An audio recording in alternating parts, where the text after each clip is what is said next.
بسم الله والحمد لله والصلاة والسلام على رسول الله وعلى آله وصحبه ومن والاه رب شرح لي صدري ويسر لي أمري واحلل عقدة من لساني يفقهوا قولي. On continue toujours la biographie du prophète sallallahu alayhi wa sallam. On s'était arrêté avec notre frère Redouane la dernière fois sur cet événement qui est la rencontre de Jibril alayhi salam avec le prophète sallallahu alayhi wa sallam dans la grotte de Hira. Puis le prophète sallallahu alayhi wa sallam a eu peur et il est descendu de Hira en se précipitant vers qui? Vers son épouse Khadija radiyallahu anha. Le prophète sallallahu alayhi wa sallam, il rentre, il tremble de peur et il dit « Couvrez-moi, couvrez-moi ». Et son épouse, elle n'a pas crié en s'alarmant, en lui disant « Mais qu'est-ce qu'il y a ?» en le mettant en double panique. Non, non. Elle l'a laissé se reposer, se tranquilliser l'esprit. Puis elle l'a interrogé sur ce qui s'était passé. C'était une femme intelligente, sage, érudite. Elle avait entendu parler de la prophétie et des anges.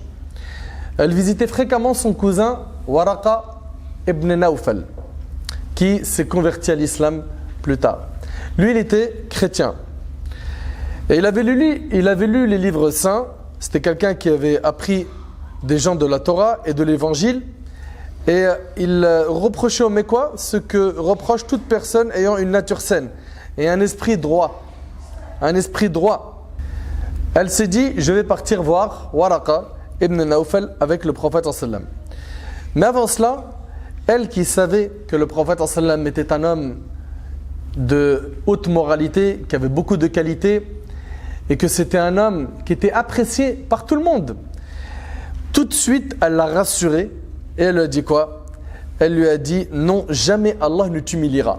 Regardez comment cette femme pieuse a tranquillisé son mari qui est venu avec des humum, des soucis. Elle lui a dit non, jamais Allah ne t'humiliera. Puis, elle a cité toutes les qualités qu'elle connaissait du prophète sallallahu alayhi wa sallam. Elle lui a dit, avec des arguments, tu respectes les liens de parenté. Tu subviens aux besoins de celui qui ne peut pas le faire pour lui-même. Tu subviens aux besoins des démunis. Tu honores l'invité et tu aides les gens qui sont dans les problèmes. En deux mots, une personne comme toi ne peut pas être abandonnée par Allah. Khadija radiyallahu anha décida aussitôt de faire appel à l'assistance de son cousin Waraqa ibn Nawfal. Elle se rendit auprès de lui avec le prophète sallam. Puis le prophète sallam lui raconte ce qui lui est arrivé. Donc l'épisode de Iqra. Et là, ce dernier Waraqa a juré. Qu'est-ce qu'il a dit? Écoutez attentivement. Il a dit, par celui qui détient mon âme entre ses mains, tu es certainement le prophète de cette nation. Allahu Akbar. Tu es certainement le prophète de cette nation. Tu as reçu la révélation suprême qu'avait reçue Moïse, Moussa alayhi salam. Et ton peuple ne te croira pas. Alors ça, c'est la première annonce qui est quand même choquante. Ton peuple ne te croira pas. Pourtant, ils le connaissent comme étant As-Sadiq al-Amin, l'honnête, le digne de confiance. Mais c'est pas tout.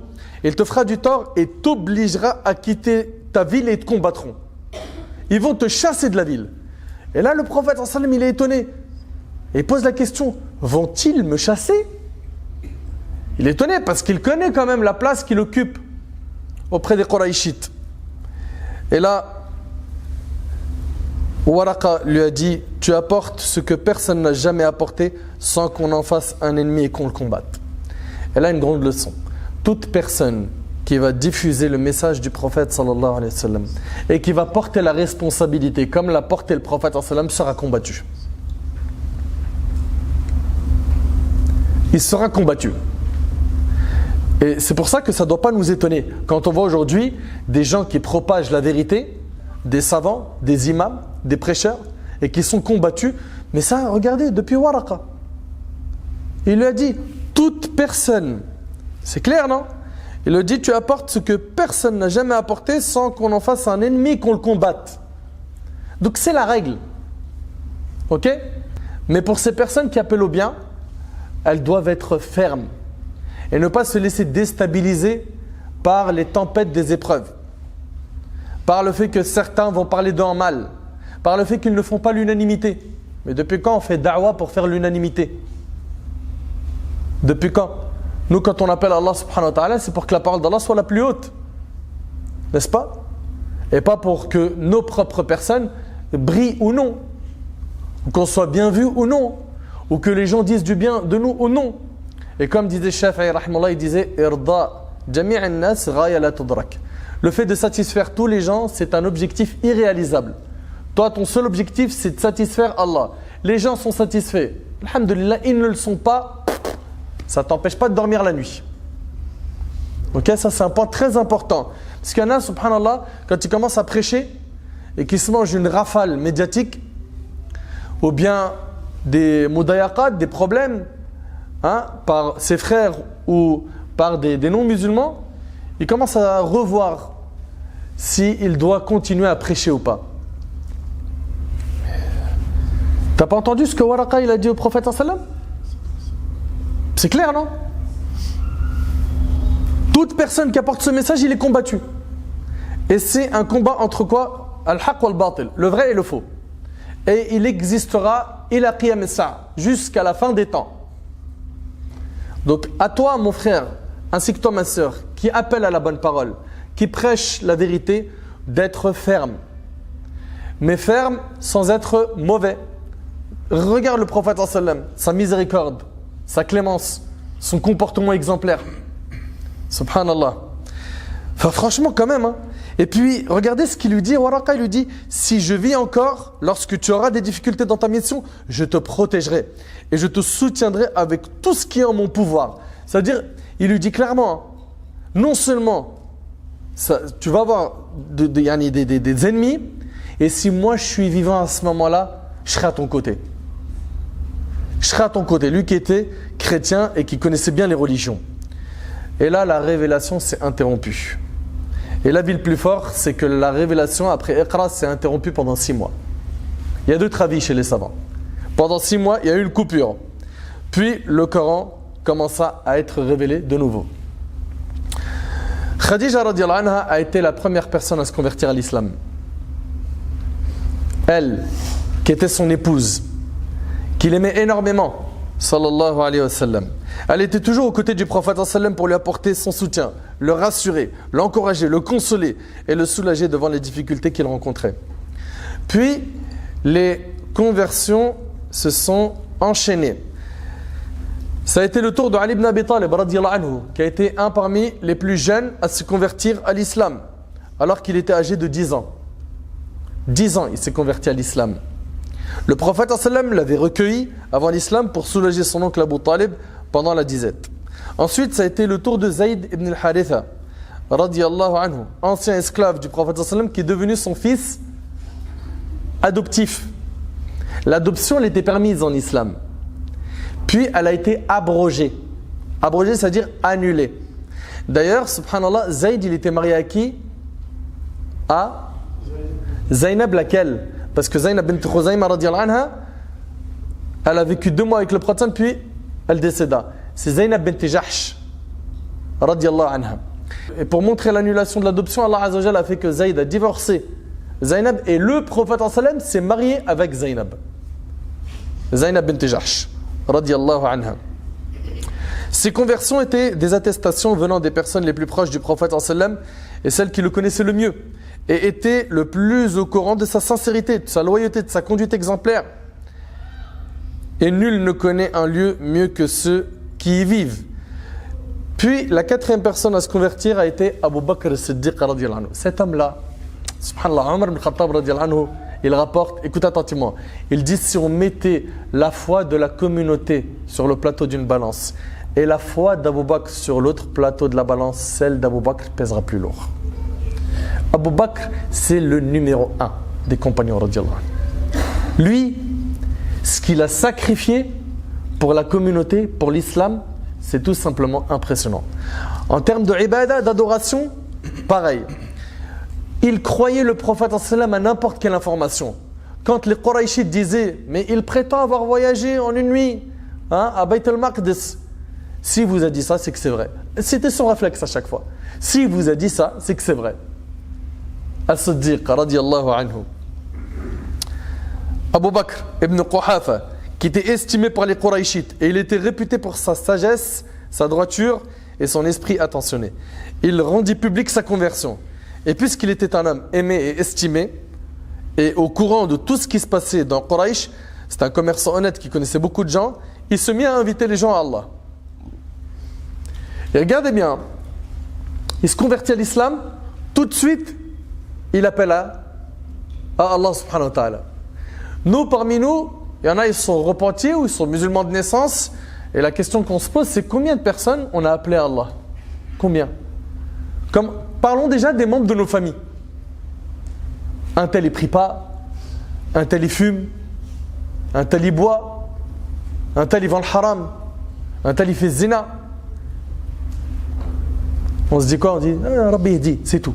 Sans faire aucun effort d'aller vers la personne pour essayer de l'aider à se réformer. Eh bien, répondant à l'appel d'Abu Bakr, quelques dignitaires de Quraysh estimés et puissants se convertirent. Parmi eux, on peut citer Uthman ibn Affan. Il fait partie des 10 à qui il a été promis le paradis. Il est dans le compte de qui? D'Abu Bakr as-Siddiq radiyallahu anhu. Uthman, Dhun Nurayn, cet homme qui a épousé 2 parmi les filles du prophète sallam. Il en a épousé une, elle décéda, puis il en a épousé une deuxième, puis elle décéda. Vous imaginez Uthman ibn Affan radiyallahu anhu. Également, Az-Zubayr ibn al-Awwam, il fait partie des 10 à qui il a été promis le paradis. Abdurrahman ibn Auf, pareil, il fait partie des 10 à qui il a été promis le paradis. Saad ibn Abi Waqqas, pareil, il fait partie des 10 à qui il a été promis le paradis. En fait, dans un hadith qui est dans Tirmidhi, le prophète il a dit Abu Bakr fait le Jannah, Omar fait le Jannah, Uthman fait le Jannah, Ali fait le Jannah. Et il a énuméré comme ça 10 compagnons. Une question, est-ce qu'il n'y en a que 10 à qui il a été promis le paradis? La réponse est non. Pourquoi on l'appelle le hadith des 10? Parce qu'ils ont été nommés en même temps dans une assemblée. Mais sinon, il y a d'autres hadiths qui parlent d'autres personnes qui iront au paradis, comme Khadija, comme Aïcha, etc. Il y a également Talha ibn Ubaydillah, il fait partie des 10. 5 personnes à qui le paradis a été promis sont dans le compte d'Abu Bakr as-Siddiq radiyallahu anhu. Et il n'a pas attendu de rentrer dans une université et d'étudier 20 ans pour appeler à l'islam. Il a senti cette responsabilité dans l'immédiat. Et le problème, c'est que nous, on ne la sent pas, cette responsabilité. On ne la sent pas. Plus tard, vous le verrez, At-Tufayl ibn Amr al-Dawsi, pareil, c'était le chef de la tribu de Daws. On l'a tellement conditionné qu'il était prêt à ne rien écouter du prophète. On lui a dit, lui, il ne faut pas l'écouter. Ses paroles, c'est comme la magie, il divise les gens de la famille. Et il s'est conditionné au point où il a bouché ses oreilles avec du coton. Il s'est bouché les oreilles avec du coton. Pourquoi? Pour ne rien écouter du prophète. Et quand il arrive à la Mecque, il s'est dit, mais moi je suis quelqu'un d'intelligent, de sage, je connais la langue arabe, je connais les bonnes paroles des mauvaises. Qu'est-ce qui m'empêche de l'écouter? Il s'est fait lui-même une idée et il s'est converti à l'islam. Dès qu'il s'est converti, il a dit, est-ce que tu m'autorises à aller prêcher ma tribu? Tout de suite, le sens de la responsabilité. Et nous, qu'est-ce qu'on a fait jusqu'à maintenant pour la Ummah? On voit émerger des associations humanitaires dans le social, dans la da'wah, etc. On les voit et on les pointe du doigt. On dit, mashallah, regarde, t'as vu leurs vidéos, t'as vu leurs actions, qu'Allah les récompense, heureusement ils sont là. Mais ces gens-là, c'est pas des surhommes. Ils sont pas sortis du ventre de leur mère avec du savoir. Wallahu akhrajakum min butuni ummahatikum la ta'lamuna shay'a. Allah il dit dans le Coran, Allah vous a sorti du ventre de vos mères, vous ne connaissez rien. Ils ont appris dans le tas. Ils se sont formés. Qu'est-ce qui te manque toi, mon frère, ainsi que toi, ma sœur, pour prendre des responsabilités, pour te joindre à une association qui bosse efficacement dans le bien? Maintenant, ce qu'on préfère faire, c'est quoi? C'est regarder, constater, faire des bilans, faire des constats, dire dommage ici il manque ça, dommage ici ça c'est bien, tu vois, mais ils auraient rajouté ça, ça aurait été bien. Mais rentre dans le terrain, toi, de l'action, viens, montre-nous ce que tu peux apporter, comble les manques au lieu de faire des constats. C'est trop facile. Ou bien des fois, je reçois des messages, c'est dommage que tu ne parles pas de ça, c'est dommage que tu ne parles pas de ça, c'est dommage. On porte 1000 casquettes, notre planning, il est, je vous en parle même pas. On essaye de faire au mieux pour aborder un peu les thèmes qui touchent notre Ummah. Voilà, on a des manquements. Et si toi tu les as constatés, viens, rejoins-nous, fais mieux. Et on est persuadé que tu feras mieux. Jamais on a prétendu, ni moi, ni Redouane, ni d'autres prêcheurs, que ça y est, c'est nous le best. Ça ne nous a jamais traversé l'esprit, ça. Et ça ne doit pas nous traverser l'esprit. Donc, se mettre à l'action comme Abu Bakr radiallahu anhu. Talha ibn Ubaydillah, tout ce groupe-là, sont dans le compte d'Abu Bakr as-Siddiq radiyallahu anhu wa anhum. Il fut ensuite suivi par quelques Qurayshites les plus influents et des plus respectés, dont Abu Ubaïda ibn al-Jarrah. Il fait partie des 10 à qui il a été promis le paradis. Également, Al-Arqam ibn Abi al-Arqam, c'était un jeune, c'était chez lui qui se réunissait pour apprendre la religion. Une dizaine d'années. Également, Uthman ibn Mad'oun, radiyallahu anhu, Ubaïda ibn al-Harith ibn Abd al-Muttalib, Saïd ibn Zayd, il fait partie des 10. Khabbab ibn al-Arat, Abdullah ibn Mas'oud, connu. Cet homme qui était un savant dans le Coran.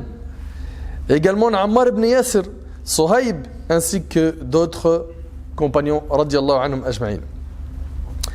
Ainsi, bien que des hommes et que des femmes, ainsi bien que des hommes que des femmes participent à cet appel à l'islam, et beaucoup de personnes se rallièrent progressivement aux musulmans, si bien que tous les Mécois entendirent bientôt parler de cette religion qu'est l'islam.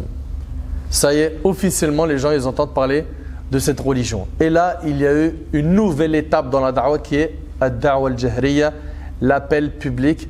Je vais laisser, Inch'Allah, mon frère Redouane vous en faire part. Alhamdulillahi Rabbil Alamin. Wassalatu wassalamu ala Sayyidina wa Habibina Muhammadin wa ala alihi wa sahbihi ajma'in. Alors, les 3 premières années de la da'wah du prophète sallallahu alayhi wa sallam et de sa mission étaient une da'wah qui était faite discrètement. D'accord ? On ne va pas dire secrètement, mais plutôt discrètement. Les Quraysh entendaient parler de ce message qu'apportait Muhammad sallallahu alayhi wa sallam, mais sans en donner plus d'importance que cela. Ça touchait, comme on a pu le voir avec tous les compagnons qu'on a cités, et d'ailleurs je suppose que beaucoup d'entre vous viennent d'apprendre des nouveaux noms. Ces personnes-là étaient le proche entourage du prophète sallallahu alayhi wa sallam, c'était des personnes qu'il côtoyait. Et là, Allah tabaraka wa ta'ala, au bout de 3 ans de la mission du prophète sallallahu alayhi wa sallam, il va ordonner au prophète sallallahu alayhi wa sallam de proclamer ouvertement sa mission. Le prophète sallallahu alayhi wa sallam va se tenir un jour sur As-Safa. Safa, vous connaissez, hier on a fait le sa'i. Donc il s'est tenu sur As-Safa, et là, il crie un message, ou plutôt un terme, c'était un signal d'alarme, d'accord, une alerte que les Quraysh avaient l'habitude d'utiliser lorsque se passait quelque chose de dangereux, quelque chose d'important. Donc il monte sur As-Safa et il crie « Wa sabaha », d'accord, il crie. Les Quraysh, lorsqu'ils entendent ça, ils savent que ça c'est un message important. C'est que là il y a une urgence. Tout le monde se rend vers As-Safa pour voir qu'est-ce qu'il se passe, et surtout que la voix, ils l'ont reconnue. C'est celle de Muhammad, As-Sadiq al-Amin. Lorsqu'ils se tiennent devant lui, le prophète sallallahu alayhi wa sallam est au-dessus de Safa. Et là, il s'adresse, il leur dit « Ô Abd al-Muttalib, ô descendants de Abd al-Muttalib, ô descendants de Fihr et ô descendants de Ka'b. » Ce sont parmi les tribus qui existaient chez les Quraysh. Il leur dit « Si je vous disais que juste derrière moi, là, derrière cette colline, se tenait une armée qui était prête à vous attaquer. Allez-vous me croire ? Les Quraysh ne sont pas stupides, ils connaissent, ils savent qui ils ont devant lui. C'est Muhammad sallallahu alayhi wa sallam. C'est As-Sadiq al-Amin. Et là, ils savent aussi que lui est en hauteur, ils voient ce qui se passe derrière, eux voient devant eux que ce monticule, un Safa. Et bien tout de suite, ils répondent, bien sûr que oui, on te croira. Bien sûr qu'on te croira. Et là, le prophète sallallahu alayhi wa sallam leur dit, je suis venu à vous avec un message plus important. Allah m'a envoyé afin de vous avertir d'un châtiment terrible. Et là, lorsqu'il dit ça, silence. Et il y a une personne qui va répondre. Une personne. Et qui va le maudire. Qui va dire que tu sois maudit. Que tu sois maudit. Est-ce que c'est pour ces futilités et pour cela que tu nous as dérangés? Vous savez c'était qui cette personne? Abu Lahab. C'est qui Abu Lahab? L'oncle du prophète sallallahu alayhi wa sallam. La première personne qui ouvertement s'en est pris au prophète sallallahu alayhi wa sallam, c'est son oncle. C'est son oncle. Un membre de sa famille. Combien de personnes, malheureusement, lorsqu'elles essayent de prendre le chemin de la rectitude, le droit chemin, très souvent, les premiers obstacles qu'on met, c'est la famille. Ah, mais ma fille, tu vas pas mettre le hijab? Mais t'es encore jeune. Qu'est-ce qu'ils vont dire les gens? Mais non. Souvent, c'est quoi? C'est les proches. Ou bien mon fils, tu vas te laisser pousser ta barbe. Tu fréquentes trop la mosquée, c'est pas bon. On voit que tu fréquentes beaucoup de gens. Attention, ils vont peut-être t'endoctriner, etc. Et malheureusement, c'est toujours injustifié. Mais on se rend compte que les premiers qui, au contraire, devraient nous féliciter, être de notre côté, être à côté de nous, devraient... Non, c'est malheureusement très souvent, alhamdoulilah, c'est pas toujours le cas, mais souvent, c'est la famille, les proches parents qui sont les premiers à être en contradiction avec les choix que l'on fait, alors que les choix que l'on fait, ce sont ceux qui sont en accord avec ceux qu'Allah tabaraka wa ta'ala nous demande de faire. Puis à partir de là, lorsque le prophète sallallahu alayhi wa sallam va commencer sa da'wa de manière ouverte, maintenant ce n'est plus discret, là les Quraysh vont commencer à s'en prendre au prophète sallallahu alayhi wa sallam. Au départ, ce sera juste de manière verbale. Mais le prophète sallallahu alayhi wa sallam, il a un allié de taille. Il a une personne qui est là et qui le défendra jusqu'à son dernier souffle. Il s'agit de son oncle Abu Talib. Abu Talib, c'est le grand chef des Mécois. Il est respecté auprès des Quraysh. C'est quelqu'un digne, d'accord? C'est un grand dignitaire de Quraysh. Et il va se porter aux côtés de son neveu. Et son neveu devient ainsi intouchable. Le prophète sallallahu alayhi wa sallam va commencer à appeler ouvertement les Mécois.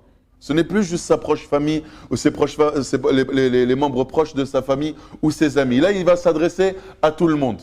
Et lorsqu'il va faire da'wa, il va réciter le Coran. Et le Coran s'en prend de manière assez dure envers les idoles. Envers les idoles. Allah tabaraka wa ta'ala montre l'idiotie de ceux qui s'adonnent à l'adoration des idoles, l'adoration de ces pierres, de ces bouts de bois, etc. Et ça, c'est quelque chose qui ne plaît pas aux Quraysh. Allah tabaraka wa ta'ala aussi, à travers les versets du Coran, s'en prend aux ancêtres des Quraysh, qu'ils étaient égarés, etc. Et ça, ce sont des choses qui ne plaisent pas aux Quraysh. Donc là, les Quraysh, ils vont essayer d'étouffer cette da'wa, faire taire cette da'wa. Mais ils savent que c'est Abu Talib, l'oncle du prophète, sallallahu alayhi wa sallam, qui est son principal soutien. Donc ils vont se rendre directement auprès d'Abu Talib. Ils vont aller le voir, lui faire comprendre, écoute, ton neveu a commencé à dépasser les bornes. Au départ, il appelait ses proches amis, sa proche famille, etc. Mais maintenant, c'est ouvertement qu'il nous insulte, qu'il insulte nos idoles et les ridiculise, et qu'il nous tourne au ridicule sous prétexte qu'on adore ses divinités. Mais pire encore, il dit que nos ancêtres sont égarés et qu'ils sont en enfer, etc. Et ça, ce sont des choses qu'on ne peut pas accepter. Abu Talib, toi aussi, tu as la même religion que nous. Alors, soit tu lui demandes d'arrêter une bonne fois pour toutes, ou soit si tu n'en es pas capable, alors laisse-nous, nous on va s'en occuper, on va discuter avec lui. Et là, Abu Talib, au départ, il va essayer de calmer les choses en leur disant que, voilà, il va essayer de parler avec lui, en leur demandant de ne pas trop réagir par rapport à ce que fait son neveu. Poliment, il va les recevoir, il va les laisser repartir, et c'est ainsi qu'ils vont repartir, entre guillemets, bredouille. Mais le prophète sallallahu alayhi wa sallam, c'est hors de question qu'il lâche la da'wa.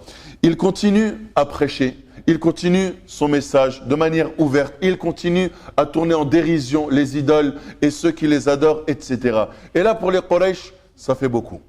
Ça en est de trop. Les Quraysh vont aller voir encore une fois Abu Talib et vont lui dire, écoute, ton neveu dépasse trop les bancs. On t'a déjà demandé de parler avec lui, mais visiblement, tu en es incapable. Alors écoute, soit tu es avec nous, soit tu es avec lui. Soit tu lui dis clairement d'arrêter, ou soit on sera obligé de sévir et de sévir avec ton neveu. Abu Talib sent bien que la pression commence à augmenter. C'est un homme qui est âgé, et d'ailleurs lui aussi est de la même religion que eux. Il va aller voir son neveu et va commencer à discuter avec lui. Il va lui faire comprendre, il va dire, « Ya Muhammad, je suis une personne âgée. Et ce que tu me fais supporter commence à être très difficile. Et ton peuple, les Quraysh, commence à en avoir vraiment assez de ce que tu dis. Il se trouve humilié de la manière dont tu les décris, de la manière dont tu décris leurs idoles, de la manière dont tu parles de leurs ancêtres. Alors s'il te plaît, essaye de soulager le vieil homme que je suis et essaye d'accepter, d'arrêter cette da'wa ou d'être moins virulent vis-à-vis d'eux. Et là, le prophète sallallahu alayhi wa sallam a comme l'impression que son oncle Abu Talib est en train de lâcher. Ce soutien qui était jusqu'à maintenant solide et ferme, là le prophète sallam a l'impression qu'Abu Talib est en train de le lâcher. Et là le prophète sallam va être clair. Il va donner, yani le terme qu'il va utiliser, le prophète sallam est très fort. Il va dire, Ya Am, oh mon oncle, Wallahi que s'il me donnait le soleil dans la main droite là, et la lune dans la main gauche, pour que j'arrête cette da'wa, par Allah je n'arrêterai pas, jusqu'à ce que je meure ou que cet islam triomphe. En gros, je ne sais pas si vous imaginez, il dit si vous me donnez le soleil dans la main droite, la lune dans la main gauche. En gros, c'est si vous me donnez l'autorité sur tout le système solaire. C'est pas je suis seulement le roi de la Mecque ou le roi de tel ou tel continent. Je suis le roi du système solaire. C'est-à-dire le soleil, je le commande comme je veux. La lune, je la commande comme je veux. Même ça, si on me le proposait, ils étaient capables de me le donner, je ne l'accepterais pas. Je ne l'accepterai pas et je n'accepterai pas en échange d'abandonner ma mission. Puis le prophète sallallahu alayhi wa sallam s'est retourné, il s'est mis à pleurer. Et là son oncle le voit, hein, il voit que son neveu est peiné et qu'il est décidé, il ne lâchera pas l'affaire. Là son oncle le rappelle, dit Mohammed, Aqbil, reviens. Odno, reviens, rapproche-toi. Et là le prophète sallam revient. Et là Abu Talib va lui dire, écoute Mohammed, fais ce que tu veux. Va, proclame ce que tu veux, dis ce que tu veux, fais ce que tu veux. Je suis là, je te soutiendrai jusqu'à ma mort. Vas-y, t'es libre. Et là, le prophète Sam est rassuré, mais de toute façon, quoi qu'il arrive, il avait un soutien de taille qui était beaucoup plus important que celui d'Abu Talib. C'était Allah, tabaraka wa ta'ala.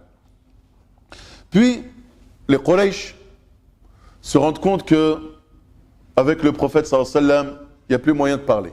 Il n'y a plus moyen de négocier. Parce qu'il va y avoir d'autres négociations qui vont se faire. Hein. Ils vont lui proposer d'être roi, ils vont lui proposer d'être la haute autorité, hein. C'est-à-dire qu'on ne prend aucune décision sans toi. Ils vont lui proposer de faire de lui le plus riche. Ils vont même lui proposer, écoute, n'importe quelle femme qui te plaît, on est prêt même à divorcer si c'est une de nos épouses, et de te l'accorder ensuite en mariage, etc. Bref, ils vont tout lui proposer hein, des choses de ce bas monde, mais le prophète sallallahu alayhi wa sallam n'aura que faire de leurs propositions. Là, les Quraysh se trouvent un peu coincés. Le prophète sallallahu alayhi wa sallam ne veut rien entendre. Abu Talib ne veut rien faire. Et malgré qu'il est de notre côté dans le sens où il adore nos idoles et qu'il il est encore sur notre religion, il n'a pas accepté la religion de son neveu, il reste là à le soutenir. Là, les Quraysh vont prendre une décision, c'est que chaque membre de tribu, chaque tribu va s'occuper des membres de leur tribu qui se sont convertis à l'islam. Comment? En discutant avec eux, en les mettant autour d'une table et en essayant de trouver un compromis, un terrain d'entente? Non, pas du tout. En les torturant, en les châtiant, en les fouettant, en les privant de nourriture, de boissons. Et les exemples comme ça, ils sont très nombreux. Hein. Les exemples les plus connus, vous connaissez l'exemple de Bilal, radiyallahu anhu, son maître Umayya ibn Khalaf.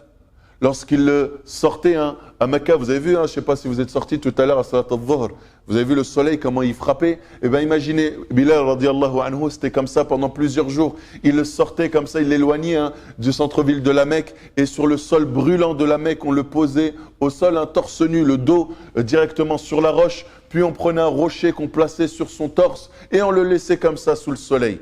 En lui demandant une chose, de quoi? De renier le prophète sallallahu alayhi wa sallam et de revenir à l'adoration des idoles. Mais Bilal, le rocher qu'on a posé hein, sur sa poitrine n'était rien comparé à la force de sa foi et à la fermeté de sa foi. Ce qu'il avait à l'intérieur du cœur était beaucoup plus solide, hein, était beaucoup plus puissant que ce rocher, hein, malgré son poids qu'on avait posé sur sa poitrine. Et il n'a cessé de répéter « Ahadun ahad, Ahadun ahad, Ahadun ahad ». Il est unique, il est unique.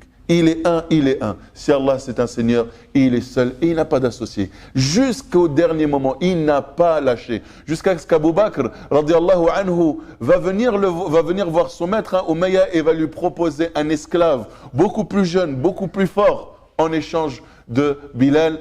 Umayya, maintenant il désespère de Bilal, il voit bien que c'est fini. Hein. La foi qu'il a, elle est inébranlable. On ne peut plus rien faire, on ne peut pas lui retirer. Umayya va faire l'échange de Bilal contre cet esclave. Et ainsi, Abu Bakr va récupérer Bilal et va affranchir Bilal. Et regardez maintenant Bilal, qui était un esclave, et ces quelques journées ou ces quelques heures durant lesquelles il a dû supporter ce châtiment, regardez ce que ça lui a valu au final. Il reste musulman, il a fait preuve de sa foi, il l'a prouvé jusqu'au bout. Et ensuite, il est devenu un homme libre. Mais pas seulement, parmi Bilal, il n'y avait pas que Bilal. Il y avait aussi une femme que vous connaissez tous, c'est Soumaïa. Radiyallahu anha, la première martyre de l'islam, elle et son mari Yasser. Soumaïa, c'était une femme aussi qui était pauvre, d'accord, une ancienne affranchie des Banu Makhzoum. Abu Jahl va la torturer, elle, son fils et son mari. Ils vont les torturer jusqu'à arriver à les tuer. Soumaïa va être lâchement assassinée par Abu Jahl. Il va lui lancer une lance et ainsi il va l'achever. Avant ça, le prophète sallallahu alayhi wa sallam, lorsqu'il passait et qu'il voyait ces gens en train d'être torturés, le prophète sallallahu alayhi wa sallam, lui, il est à l'abri de tout ça. D'autres compagnons comme Abu Bakr, etc. sont à l'abri de tout ça. Parce que eux, malgré que leur peuple, leur clan n'était pas converti à l'islam, eux, c'était des personnes qu'on ne pouvait pas toucher comme ça. On s'en prenait toujours aux plus faibles. Malheureusement, comme on le fait de nos jours. Et c'est comme ça. C'est la sunna des injustes, on va dire. Donc le prophète sallallahu alayhi wa sallam passe, il voit cela, il voit ce théâtre, malheureusement, ses compagnons qui sont en train qui sont sous la torture et tout ça. Pour lui, alayhi salatu wassalam, il ne peut rien dire que d'autre quoi, sabran ahla Yasir. Patientez, ô famille de Yasir, patientez, parce que votre récompense, c'est le paradis. Votre récompense, c'est le paradis. Et ça, wallahi, que si on réfléchissait de temps en temps, franchement, qu'est-ce qu'on espère de ce bas monde? Beaucoup de personnes ne veulent pas œuvrer parce qu'on a l'impression qu'ils veulent une compensation rapide dans ce bas monde. N'espérez rien de ce bas monde. Espérez que l'au-delà. On doit se rappeler que notre seule compensation, elle sera au paradis. Et lorsqu'on pense comme ça, plus rien peut nous faire face, plus rien ne peut nous arrêter. Qu'est-ce qui t'empêche de te lever le matin et de faire salat à l'heure quand tu sais que la compensation, elle sera au paradis? Qu'est-ce qui t'empêche de jeûner, de baisser le regard devant le haram, de ne pas parler sur les gens, ou même lorsque tu es en conflit avec certaines personnes, de te rabaisser pour chercher justement une solution d'entente, etc. quand tu sais que derrière cela, c'est le paradis qui t'est promis? Quand on connaît la valeur du paradis, wallahi al-azim, on n'a plus peur de faire des sacrifices et on n'a plus peur de faire des efforts. Mais malheureusement, des fois, on oublie. On a l'impression qu'on attend toujours une compensation rapide dans ce bas monde. Vaut mieux pas les avoir dans ce bas monde. Vaut mieux que ça nous soit réservé au paradis parce que c'est sûr et certain que là-bas, on ne sera pas déçu. Alors que de ce bas monde, malheureusement, très souvent, on en est déçu. Donc, Soumaïa est lâchement assassiné. Yasser est lâchement assassiné. Il y a aussi Khabbab aussi qui sera aussi torturé, lui aussi, radiyallahu ta'ala anhum ajma'in. Parmi eux, il y a aussi un homme qui est très connu, on en a parlé pendant la bataille de Uhud, c'est Mus'ab ibn Umayr. Et ça, c'est quelqu'un qu'il faut retenir aussi. Il y a des compagnons comme ça qui ont des histoires, franchement, même si Mus'ab ibn Umayr, c'est une biographie qui ne va pas durer longtemps parce qu'il mourra à la bataille d'Uhud, mais c'est quelqu'un qui a fait énormément pour l'islam. Radiyallahu anhu. Mus'ab ibn Umayr, pour vous dire, en gros, lui, on l'appelait le dandy de la Mecque. Le dandy, c'est-à-dire le beau gosse de la Mecque. C'est quelqu'un, les vêtements qu'il portait, personne ne les portait. Les parfums qu'il portait, personne ne pouvait se les payer. C'est quelqu'un qui était gâté par sa maman. C'était le fils à maman. Au point, on disait que lorsqu'on passait dans certaines allées de la Mecque, on savait que Mus'ab était passé par là parce qu'on reconnaissait le parfum, il n'y a que lui qui pouvait se payer ce parfum-là. Mus'ab ibn Umayr, il voit les jeunes qui se regroupent chez Al-Arqam ibn Abil Arqam. Un jour, il va là-bas, il écoute du prophète sallallahu alayhi wa sallam, il apprend din, il se convertit. Et puis, il cache son islam parce qu'il avait trop peur que sa mère le sache. Il avait trop peur de sa mère. Un jour, un de ses oncles l'aperçoit en train de prier avec le prophète sallallahu alayhi wa sallam et il va le dénoncer auprès de sa mère. Sa mère va ainsi l'emprisonner, le priver de nourriture, de boissons, etc. pendant plusieurs jours, jusqu'à ce que Mus'ab ibn Umayr fera partie de ceux qui quitteront la Mecque et iront en Abyssinie. Puis quelques temps plus tard, lorsque Mus'ab ibn Umayr revient à Mecca, c'est plus le même. Lorsqu'il est parti, c'était le fils à maman. Lorsqu'il est parti là-bas en Abyssinie, qu'il a dû se débrouiller comme un bonhomme, il est devenu plus rude, il est devenu plus dur, plus responsable. Au point où même sa mère, lorsqu'elle l'a revu, lorsqu'il est venu, elle a essayé de l'empêcher. Elle a dit non maman, ça c'est bon. Je suis plus le Mus'ab de l'autre fois. Là. Le Mus'ab où tu pouvais me tirer les oreilles, me mettre des coups de pression. Là, c'est bon. Elle avait même menacé d'arrêter de manger, de boire, etc. S'il se convertissait à l'islam et que s'il restait sur sa religion, il est resté sur sa religion et il l'a laissé comme ça malgré tout. Mais bien sûr, elle n'a pas pu aller jusqu'au bout de ses engagements. Parmi les exemples aussi, pour vous dire un peu comment était l'atmosphère, c'est que certaines personnes étaient tellement en danger, on va dire, qu'elles arrivaient à trouver auprès des Quraysh des dignitaires, des gens puissants qui pouvaient les protéger. À l'époque, ceux qui avaient de l'autorité pouvaient placer sous leur protection des personnes qui n'avaient personne pour les protéger. Et il y a le cas de Uthman ibn Maz'un. Uthman ibn Maz'un, c'est une personne qui a demandé auprès d'un Quraysh sa protection. Puis lorsqu'il voit tous les musulmans qui sont en train de se faire châtier, frapper, torturer, il se dit, c'est pas juste. Il est parti voir ce Quraysh et lui a dit, écoute, ta protection, je te la rends. Je préfère te la rendre.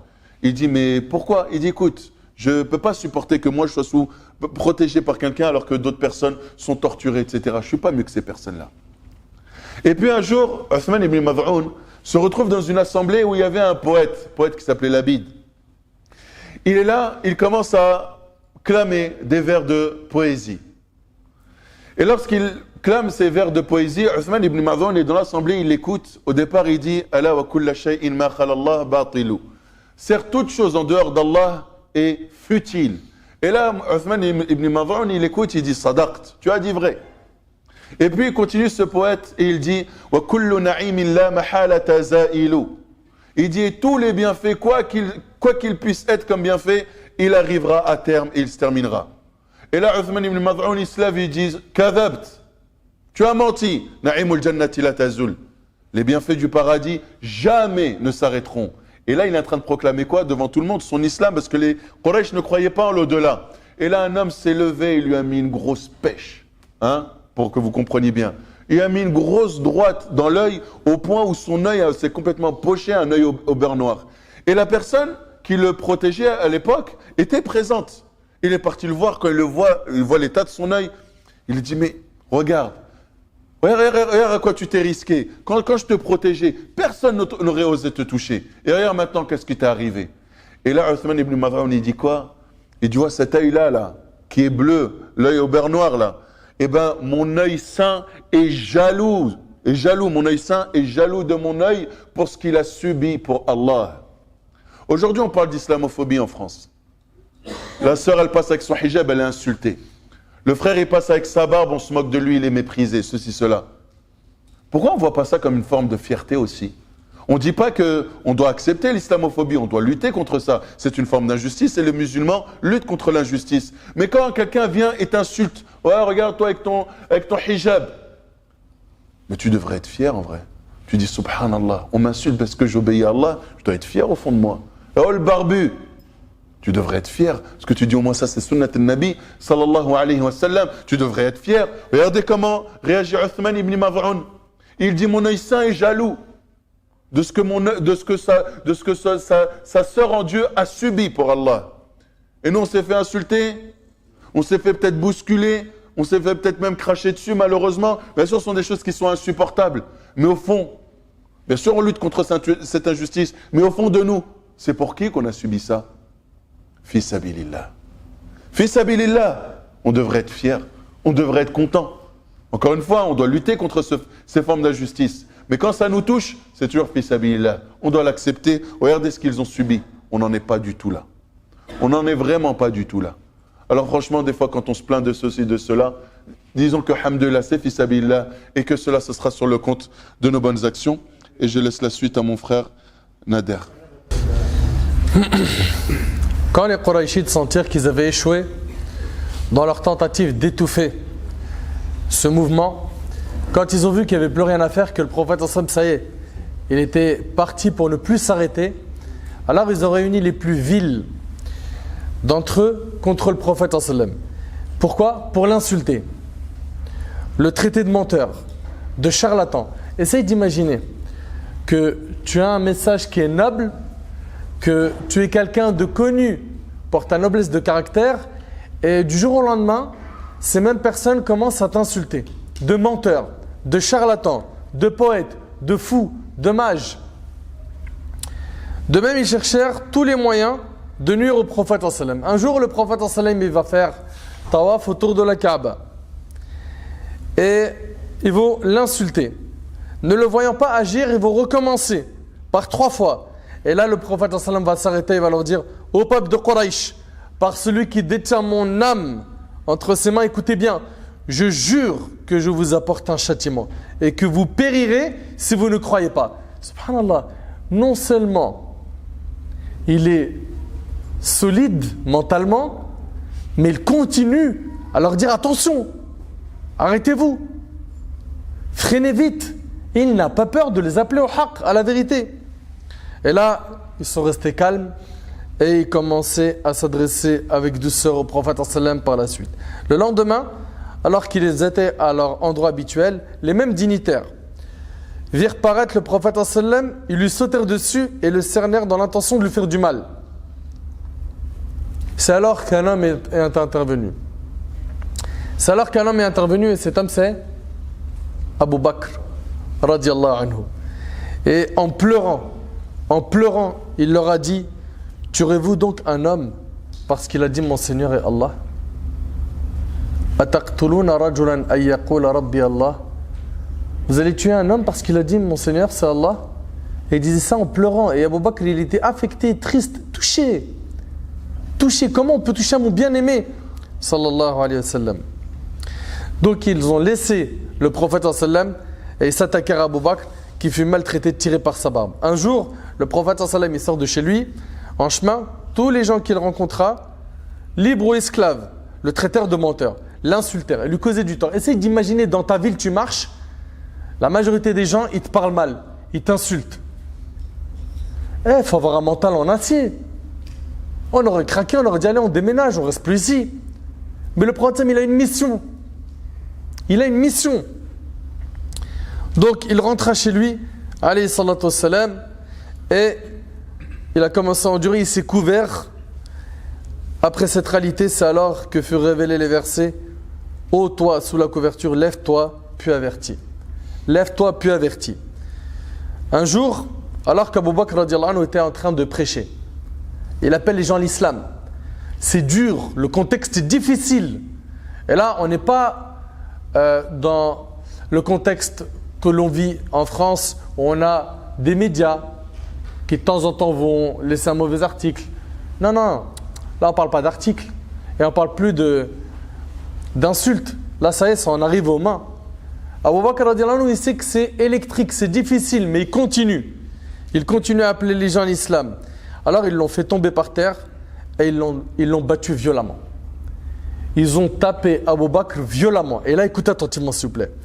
Uqba ibn Rabi' lui asséna tant de coups sur le visage avec ses sandales aux semelles doublées qu'Abu Bakr devint méconnaissable. Et son clan, les Banu Taym, ils l'ont repris avec eux, ne doutant pas un instant qu'il était mort. Pour eux, Abu Bakr Siddiq radiyallahu anhu, là, il est mort. Et Abu Bakr radiyallahu anhu, il reprend conscience en fin de journée. Première chose qui sort de sa bouche: comment va le prophète sallallahu alayhi wa sallam? C'est pas est-ce qu'il y a un médecin qui peut me soulager de telle douleur? Je souffre, j'ai mal, j'ai faim, j'ai soif. C'est comment est-ce que le prophète sallallahu alayhi wa sallam va?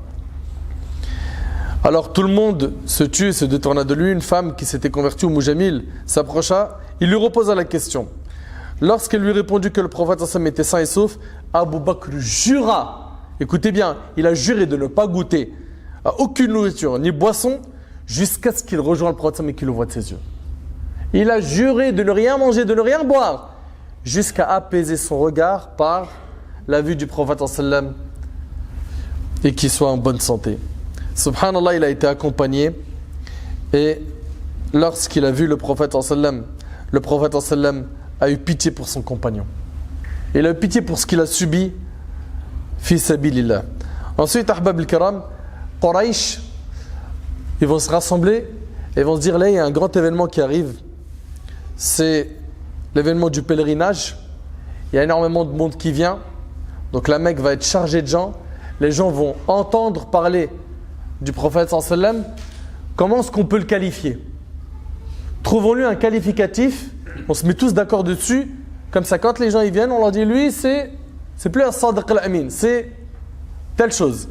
D'accord? Alors ils sont partis voir Al-Walid ibn al-Mughira, qui, vu son âge, avait de l'expérience et la sagesse qu'il fallait selon eux. Il leur conseilla au peuple de Quraysh, voici le moment du pèlerinage qui arrive, et de partout viendront les Arabes qui auront entendu parler de Mohammed. Il faut que vous ayez tous la même opinion sur lui, que personne ne démente l'autre et que vos paroles ne se contredisent pas. Un long débat suivit, au cours duquel fut tracée la stratégie à suivre pour contrecarrer l'action du prophète sallallahu alayhi wa sallam. Toutes les propositions étaient critiquées par Al-Walid, jusqu'à ce que Al-Walid fût d'avis qu'il fallait qu'on se réunisse pour dire que le prophète sallallahu alayhi wa sallam était un magicien. C'était un magicien avec une puissante magie qui sépare l'individu de son père, de son frère, qui intervenait entre l'individu et son conjoint, l'individu et de son clan. Et c'est ce qui a été décidé. Et là, s'est propagée cette grande mise en garde. Hein, vous connaissez ce terme. Hein? Donc ça s'est propagé à la Mecque. Et ça y est, maintenant, on ne parle plus au prophète sallallahu alayhi wa sallam et on met en garde contre lui toute personne qui viendra à Mecca. Donc l'hostilité des Qurayshites ne faisait que d'augmenter jour après jour. Et c'est ainsi, alors que le prophète sallallahu alayhi wa sallam était dans la Kaaba, prosterné dans la prière, qu'un homme parmi les ennemis de l'islam, Uqba ibn Abi Mu'ayt, il lui déversa sur le dos les entrailles d'un chameau. Et sa fille Fatima commença à enlever toutes ces saletés et elle a commencé à maudire l'auteur de cette action. Un autre jour, Uqba tenta d'étrangler le prophète sallallahu alayhi wa sallam avec son châle, alors que celui-ci était en train de prier à la Kaaba. Abu Bakr radiyallahu anhu intervint et prit cet homme par le poignet pour l'éloigner du prophète en disant, tuerez-vous un homme pour avoir dit mon Seigneur et Allah. Là, qu'est-ce qu'on voit, Ahbab al-Karam? On voit que le prophète sallallahu alayhi wa sallam, il lâche rien. Et nous, on doit être comme ça, Allah barik fikum. Et c'est avec ça que je vais terminer, car, bi'idhnillah, dans le prochain dars, on parlera de la conversion d'un homme qui a changé les choses dans les rangs des musulmans, et ça s'enchaînera par une autre conversion qui va changer énormément les choses. Il s'agit de Hamza et de Omar ibn al-Khattab radiyallahu anhuma. Ces deux-là vont renforcer le rang des musulmans. Mais avant d'en arriver là, retenez que le Nabi sallallahu alayhi wa sallam, il n'a rien lâché. Il n'a rien lâché. Et nous aujourd'hui, une épreuve de santé, on lâche. Une épreuve de couple, on lâche l'enseignement. On lâche les actions humanitaires ou sociales ou le khir, le bien qu'on était en train de faire. Une épreuve qui nous touche ou une baisse de motivation et on lâche. Mais vous vous imaginez si le prophète il avait lâché? On aurait dit nous aujourd'hui la ilaha illallah.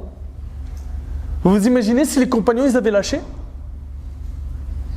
On était à Uhud il n'y a pas longtemps. Vous avez vu comment les compagnons ont sacrifié leur vie pour l'islam.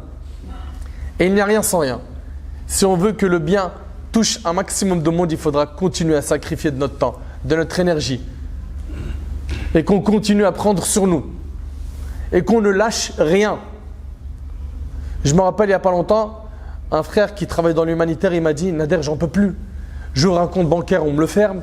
J'ouvre un compte ceci, on me le ferme. Et on me pique par là, et on me pique par là. Je craque, je veux tout lâcher. Je dis, bah voilà.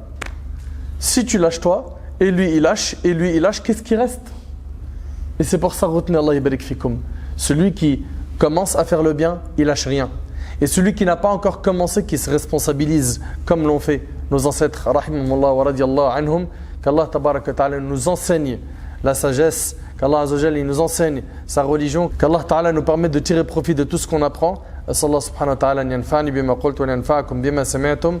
هذا ما أعلم والله عز وجل أعلى وأعلم سبحانك اللهم بحمدك أشهد أن لا إله إلا أنت أستغفرك وأتوب إليك جزاكم الله خير والسلام عليكم ورحمة الله